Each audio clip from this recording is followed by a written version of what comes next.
I'm sorry to have kept you waiting. As you know, we are gathered here for the reading of the will, the last will and testament of the late Francis Xavier Mahoney, who passed away at the age of 87 years, leaving an estate of over $500,000. I'm sure you're all aware of that fact. Did he say $500,000? Did you hear what Michael, please. Excuse me. Excuse me a moment while I see if I have everything in order. Joe, what was that lady back there?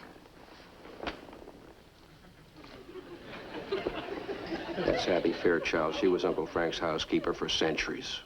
If this was a murder mystery, she'd be one of the suspects. Michael, shh. Joe, who was the elderly gentleman supposed to be? Oh, that's Ben Garvey. For 35 years, he was Uncle Frank's chauffeur, butler, gardener, general handyman. You don't suppose maybe he, with Michael, Uncle Frank died of natural causes. Sorry, I'm sorry. Now, if I may have your attention, please, we will proceed with the business at hand. I, Francis Xavier Mahoney, being of sound mind and in full possession of my senses, do hereby constitute this my last will and testament. As of this date, the net asset value of my real and personal property comes to the sum of a bird bath and an Abyssinian banana. Bird bath. I'm sorry, there are some pages stuck together. I'll have to do a little rearranging. Excuse me. I wish he'd hurry up. You know, Nell, Uncle Frank and I never got along. Ever since I told him that green china cat of his was just a piece of junk, he wouldn't speak to me. How was I to know it was his favorite art object? There, I think that does it. Now I'll take up where I left off. As of this date, the net asset value of my real and personal property comes to the sum of excuse me, I need a glass of water. Shall I pour it for you, sir? Oh, thank you. Oh, excuse me. Top fell in. I'll get it right. Let's see, it's stuck in it. Wait, easy now. Wait a minute. It's coming. Oh, wait a minute. Oh, there it is. Thank you, sir. You see, it was just my fingers had, and I'll just wash it out. Oh, I'm sorry. There we go. I'm awfully sorry. It's all right. I'm sure you didn't Anybody else to would do have it. gotten so mad at me if... Thank you. Sufficient? Yes. Enough? Sure? I have plenty here. I'm sorry. I'm sorry, sir. Excuse me. Now, if you will agree to remain in your chair, I will risk continuing.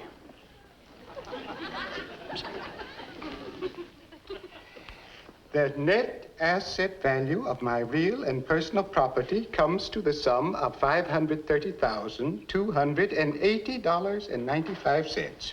And now come the bequests.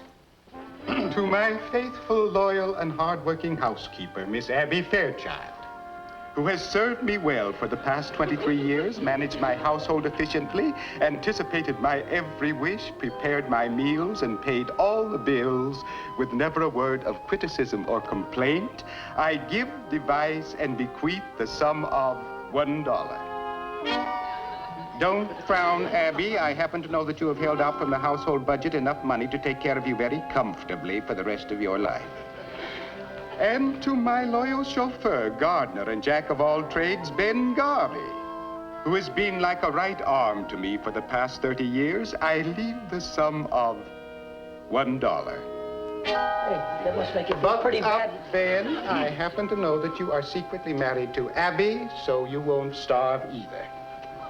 Which brings me to my closest living relative, Joseph Patrick Mulligan, whose taste in art is certainly in need of improvement, I leave something I hope he will learn to appreciate, my green china cat.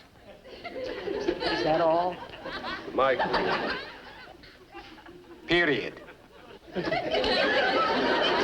As for the remaining $530,000 odd, I have only one relative left, Michael Mulligan. But I am not going to leave it to him. Not exactly. I am naming Michael Mulligan guardian of my adopted child, to whom I bequeath my entire fortune. Guardian, Pop, what does he mean? I had already decided to leave my worldly wealth to my adopted daughter, Susie, age 17 months, before I changed my will. I am thankful I was allowed to live long enough to accomplish this. Look, I'm sorry, I don't think I could be the guardian. You see, I'm not even married.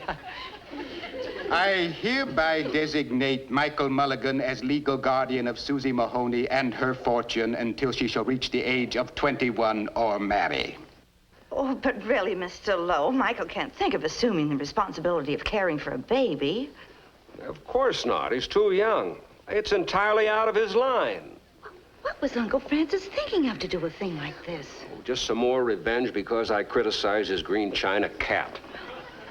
Mr. Lowe, we can't assume the responsibility. You'll just have to work something else out. It's entirely out of the question. We don't have enough room in our house. Coochie, coochie, coochie. Coochie. You'll wake the baby.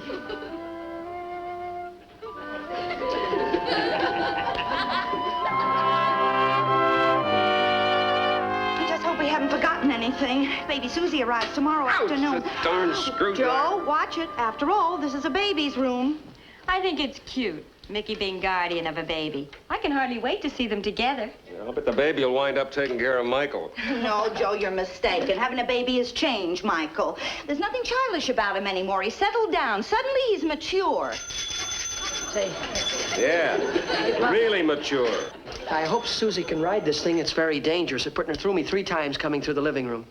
Well, Dad, how do you like the way we decorated your daughter's room? It's very nice, Pat, very nice, but don't you think we ought to have those fluorescent clouds on the ceiling that light up when the room is dark? Not at $2.78 a cloud, we don't. Oh. And this here, don't you think it's a little flimsy, Pop? And stop calling me Pop. From now on, you're Pop. Oh, yeah. Well, it's just that I didn't want her to break out of this, that's all. Oh, there'll be no danger of that. We'll have a 24-hour guard posted. I know why you're all making fun of me, making with the jokes. You don't think that I can handle this situation. Well, I want you to know I know what I'm getting myself into. Of course you do, son. In that book I read on child psychology, it told of the pitfalls that a father can look for by having a baby girl. Well, fathers, little boys can have pitfalls, too. When they're young, it's the measles. As they get a little older, it's boyfriends. It isn't easy, but it's worth every minute of the pain. That's why I wanted to give up my room and sleep on the couch. You're lucky. For a month after you were born, I had to sleep in the bathtub. I can see I'm not going to get any sympathy here. Pat, shall we go in the kitchen and check the formula? Right away, Pop. If I didn't see it with my own eyes, I'd never believe it. How long do you think he's going to neglect that hopped-up jalopy of his for the baby? Oh, I think it's sweet, Joe. Oh, Joe, What's the matter, Nell? I just realized something. What? I'm a grandmother. Oh, poor Nell.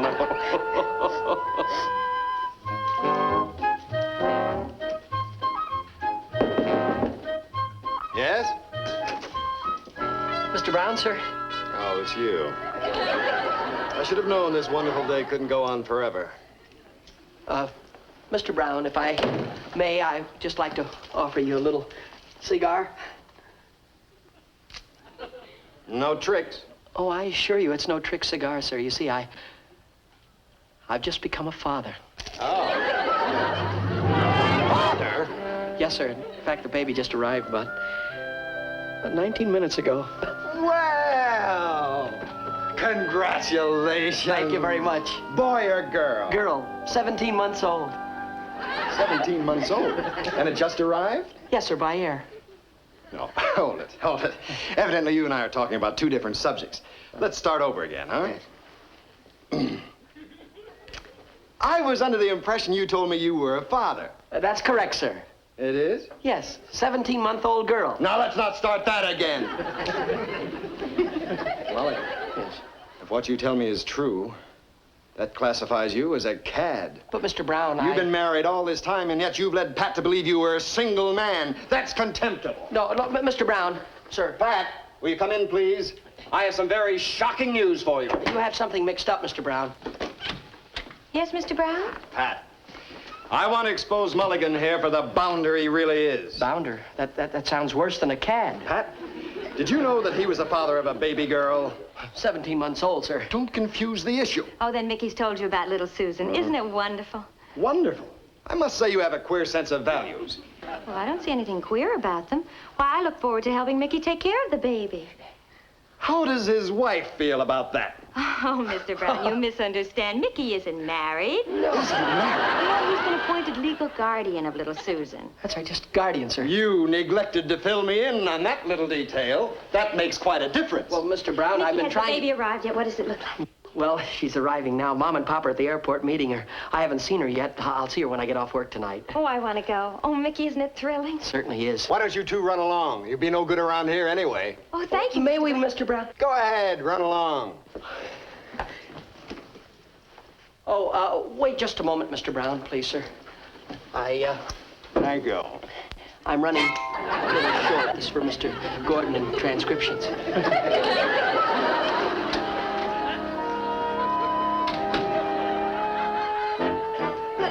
Now, don't worry about it, please. I'm sure we can straighten the whole thing out. But this is going to come as quite a shock to Michael. Yes, he sure had his heart set on that baby. Here he is. You explain to him, Joe. Hi, folks. Stopped by on the way and got some more toys.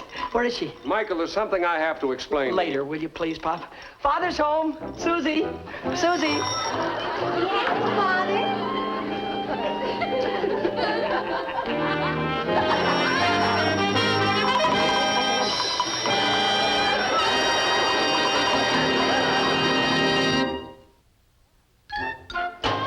$500,000. Yes. Mick, you hit a bonanza. Freddie, it isn't mine. I'm only her guardian until she gets married. Well, why don't you marry her? What about Pat? Oh, yeah, I forgot about Pat. You should say you did. You better give it some thought, though, you know? Please, Freddie. You know, I can't get over the shock yet, walking in expecting to find a baby Susie and seeing a big, tall Susie. What made everybody think she was a baby? Mr. Lowe, the lawyer, he read the will wrong. He said it was my fault because I spilled water on the paper and blotted out one of the commas. Here, I've got a copy of the will. This is how he read it. I had already decided to leave all my worldly wealth to my adopted daughter, comma, Susie, comma, age 17 months, comma, before I changed my will. Now, this is how he was supposed to have read it. I had already decided to leave all my worldly wealth to my adopted daughter, Susie, age 17, comma, months, before I changed my will. Boing, period. See how I read that? You sure gotta watch those comments. Certainly do. Oh, excuse me, I was looking for Napper. Oh, Susan. Susan, I'd like you to meet my best friend, Freddie Devlin. This is my ward, Susie. Hi. Shake hands with him, darling. Gee, Mick, you didn't tell me she was this cute. Yes, she is a lovely girl. You're cute, too. I think you look like $1 million. $500,000, anyway. Well, I didn't mind, Freddie. Tell me, Susie, have you got any boyfriends? Well, Freddie, Susie, Freddie and I would like to talk in private. We'll excuse you now, dear. Yes. Nice to have met you, Freddie. It's only the beginning, Susie. Thank you, Susie. We excuse you. Thank you. Bye. You lost your head.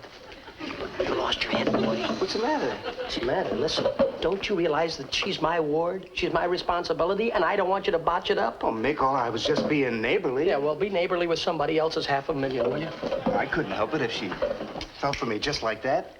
Why, the moment she looked at me, she lit up like a neon sign. Girls like Susie attract fortune hunters, and it's my job to weed out the hamburger from the round ground. Mick, I'm no hamburger. I'm round ground. Yeah. I mean, I'm your pal. Yeah. All I want is a date, Mick. All right, you can have a date. Just give me an application in triplicate, 2 bank references, and your credit rating, and I'll let you know. Application in triplicate? Mick, all I want is a date. Good night, Freddie. Freddie, good night. But, wait a minute, Mick. Good night, Fred. But Mick, if you just listen... I'll call you. Don't call me.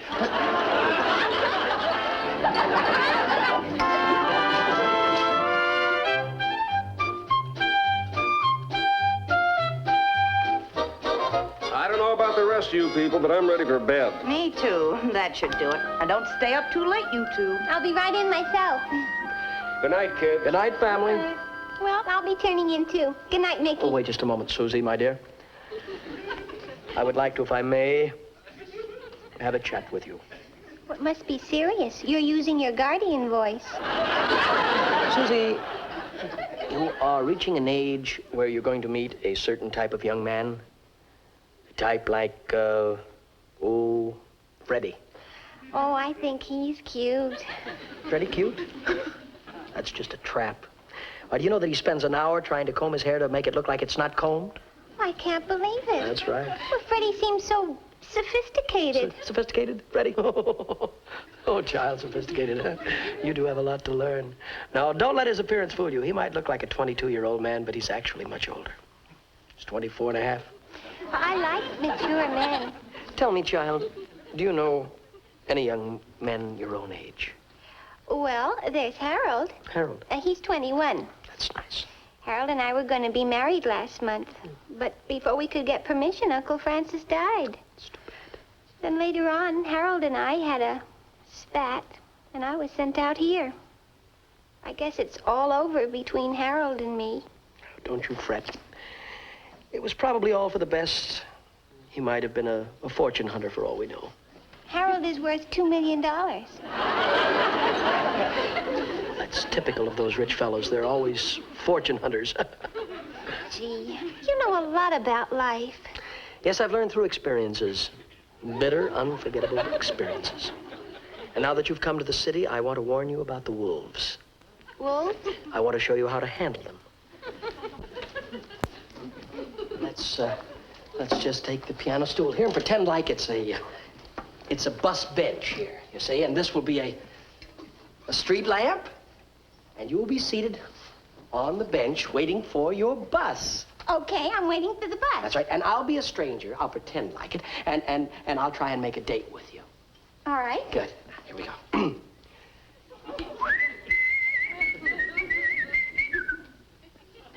Why, hello there, little dream doll. How about a date tonight? Oh, I'd love to. No. Susie, no. You don't speak to strangers, Susie, and if a fellow persists upon pestering you, you holler for the police and slap his face. You understand that? Uh-huh. Good, now we'll try it again. Excuse me.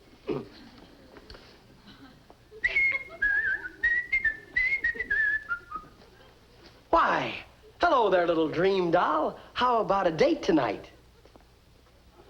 Come on, melt those icicles. We could make beautiful music together. Look at that moon up there. Our name is written right across it. Why fight it? It's bigger than both of us. Help, police! Very good. Help, police! Now you... Help, police! Help, police! Take it easy. Help, police! Don't... Help, Susie, police! Susie, Help, Susie, police! wait a minute. Don't get Help, carried away. police! Don't.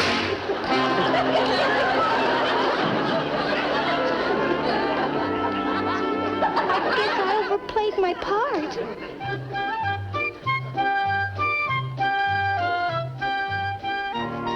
Nick, I've been looking all over for you. I gotta Freddie. get something off my mind. Yeah, I want to talk to you about some Susie troubles I've got, too. Well, that's what No, don't talk here. Let's keep moving so it looks like we're busy. I want to talk to you, Mick, about Susie. I don't like the way you said that, Freddie. I don't like the way you said no, that wait, at all. Wait a minute. Look, I don't want to talk to you as my pal, Mick. I want to talk to you as Susie's guardian. As Susie's guardian? Yeah. Very well. What's on your mind, son? Well, sir, I would like to ask you for Susie's hand in marriage. Susie's hand? Which one? The one with the money in it? No. What's the hand you want? I'm not interested in Susie's hand. I don't want to marry her for her money. Oh, really? I'm interested in her because I want to take care of her. I want to protect her. Yeah. She needs somebody to take care of all that money. You cad. Now, wait a minute. You're not only a cad, you're a bounder, Freddie. Nick, I'm your buddy. Look, as my buddy, I like you, Freddie.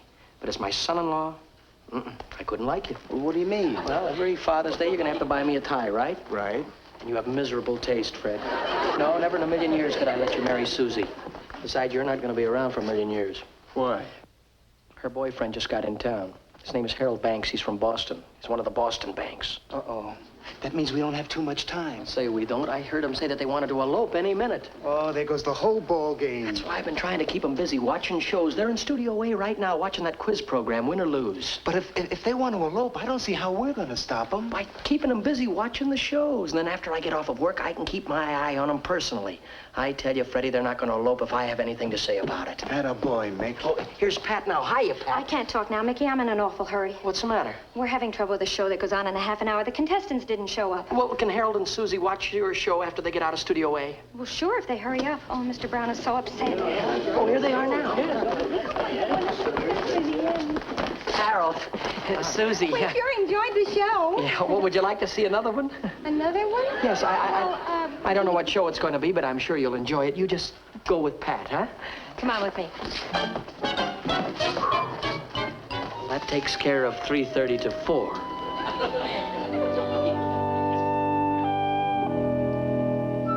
Hey, Dewey. Hi, Mick. Say, how much longer is that sneak preview show going to go on in there? Couple of minutes. Why don't you take a coffee break? We'll take over for you. Check. Good. Now, look, Freddie, when they come out of here, we'll take them over to the Safari Stand show. That'll take care of 4:30 to 5. But what are we going to do? Oh, Fred, listen, we've got a problem here with time. What are we going to do with them from 5 to 5:30? Hey, I wonder what show they're previewing in here. The Tumbleweed Tim show? We could take them into Studio C and they could watch Eddie Fisher rehearse. No, it couldn't be Tumbleweed Tim. I know. The amateur show. In there? Oh, no, the amateurs were last week. That's some audience participation show in there. Gee, I wish we could go in. We could take them over to see the Chef Scalapini show. The what? Chef Scalapini show, it's a little boring, but if they applaud hard enough, they'll get dinner free. Oh, well, that takes care of that. Yeah, well, that's what we'll do. Now my mind's more at ease. There'll be no elopement today.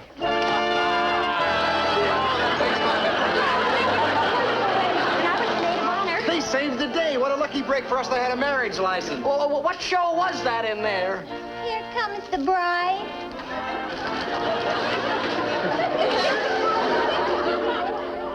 Well, here goes my guardianship. Mr. Lowe, I've finished signing the papers that you gave me, sir. We'll be right in, Michael. Better close the window here.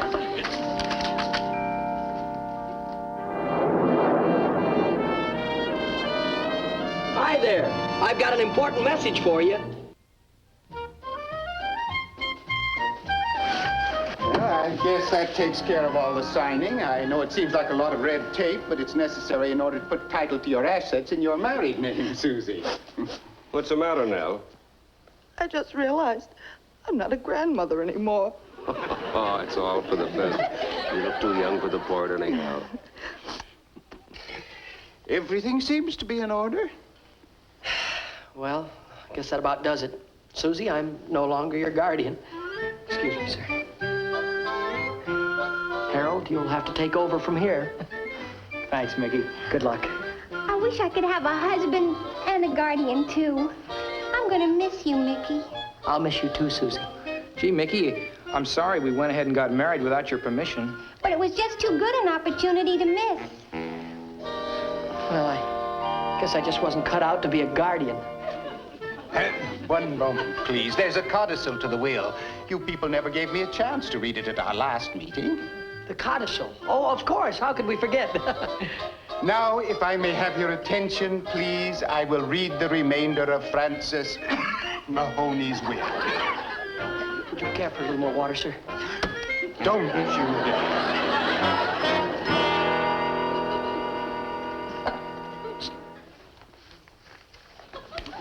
Knowing that the day will come when Michael Mulligan's ward, Susie, will marry and leave him, I wish to provide for a companion to comfort him in his loneliness. I therefore bequeath him to have and to hold, now and in perpetuity, my pet boa constrictor.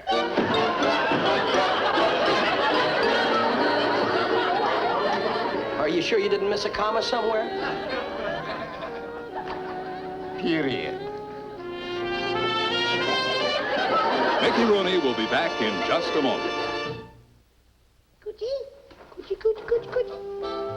Isn't he? Oh, hi, friends. That was the good word from my wonderful sponsors who'll bring you our next show. Be with us then, won't you? And say, You know, there really isn't a boa constrictor inside this box. At least I don't think so. It's just a trick Mr. Lowe was playing on me.